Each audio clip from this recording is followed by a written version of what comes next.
ዋው እንደዚህ በጣም የሚያምር የቡላ ፍርፍር ሰርተናል። በጣም ምርጥ ነው። አሁን ወደ አሰራሩ እንሄዳለን። እዚህ ጋር በመጀመሪያ እንግዲህ ፈጠን ለማድረግ እየሞከርኩኝ ነው። ቀይ ሽንኩርት እናቁላላለን ማለት ነው። ያው በቁሊት ነው የምንሰራው የቡላ ፍርፍር። እዚህ ጋር ትንሽዬ ሽንኩርት አድርጌያለሁ። ሽንኩርቱን እና ግብአቶቹን እንደምንፈልገው መጠን ነው የምናደርገው። እዚህ ጋር አነስ ያለ ስለምሰራ ቀይ ሽንኩርቴን እዚህ ጋር ውሃው መጠጥ እንዲል መጥበሻው ላይ አድርጌያለሁኝ። እና ምን ጨምረው ቀይ ሽንኩርት በዋናነት ያስፈልገናል። ነጭ ሽንኩርት እኔ ደርቆ የደቀቀ አለኝ። መከለሻ ያስፈልገናል። ጨው እና ቲማቲም የተደቀቀ ቲማቲም ነው የምጨምርበት ማለት ነው። እነሱን አዘጋጅቻለሁኝ። እየሰራን አብረን እናያለን። መልካም ቆይታ ይሆነልን።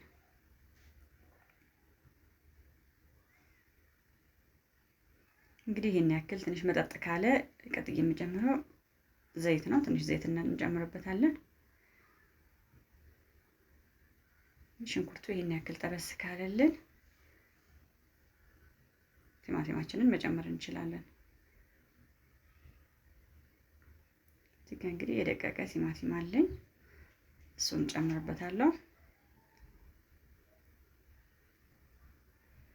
እንግዲህ በዚህ መልኩ እያማሰልኩኝ ጠበስ እስከሚል ድረስ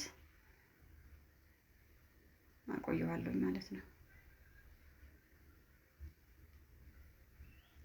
እንግዲህ ቡላ ቆንጆ የቁርስ አማራጭ የሆነናል።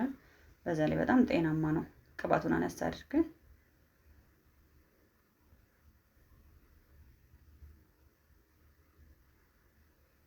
እንግዲህ ሽንኩርቱና ቲማቲሙ ይሄን ያክል ጠበስ ካለልን አሁን ደግሞ የምንፈልገውን ያክል በርበሬ እናደርግበታለን።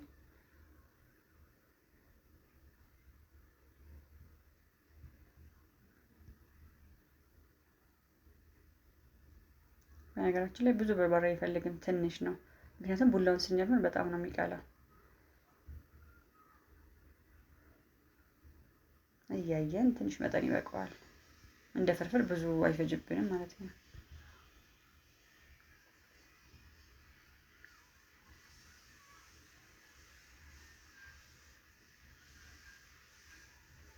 በዚህ መልኩ ውሃ ጠብ እያደረግን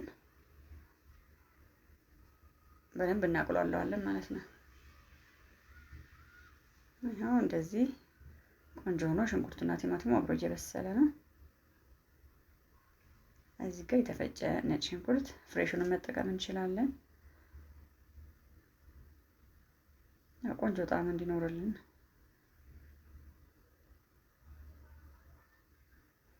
በጣም ቆንጆ ቁሌት ሆኗል። ሽታው ዋው ነው። እንዳልኩት ያው መጠኑን እንደምንፈልገው ብዛት መጠን ነው የምንጨምረው።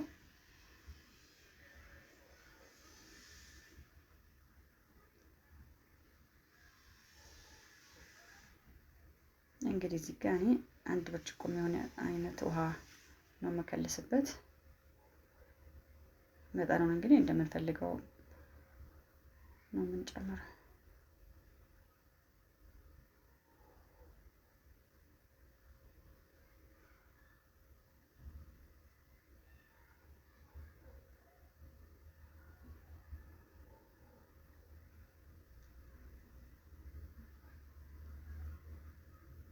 እንግዲህ በዚህ መልኩ ቁሌቱ ተንተክትኮ አልቋል።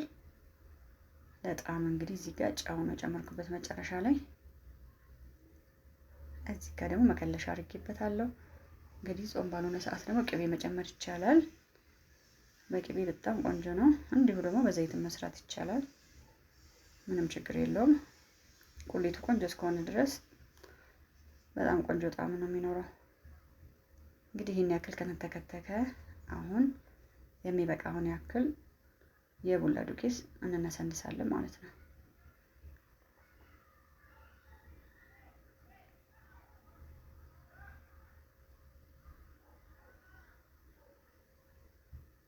እንግዲህ የቡላውን ዱቄት ይበቃል የምንለውን ያክል እያየን ነው የምንጨምረው።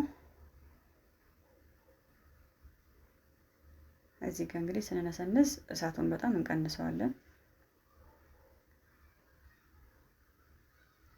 በእርግጥ ቡላ ብዙ ሰዓት አይወስድም፣ ግን ቀስ እያለ እንደዚህ እንዲበስል በዚህ መልኩ እያማሰልን እየበሰለ ሲመጣ ፍርፍር ያለ ነው የሚሆነው።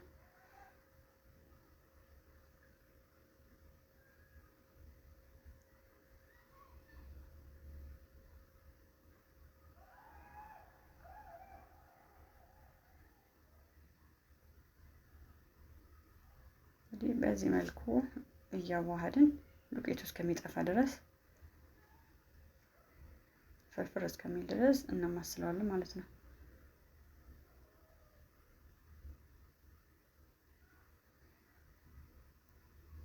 እንግዲህ እሳቱን ስለቀነስኩት ቆንጆ ነው፣ እየበሰለ ነው።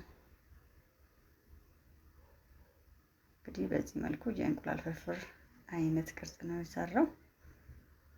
የበለጠ ደግሞ ዱቄት ስንጨምር የበለጠ ፍርፍር ያለ ይሆንልናል። እኔ በጣም እንዳይደርቅ ስለፈለኩኝ ነው። እንግዲህ መጨረሻው ይሄንን ይመስላል። በጣም የሚያምር እንግዲህ የቡላ ፍርፍር ሰርተናል። እናንተም እንግዲህ ስሩና ሞክሩት። በጣም ቆንጆ የቁርስ አማራጭ ይሆናል።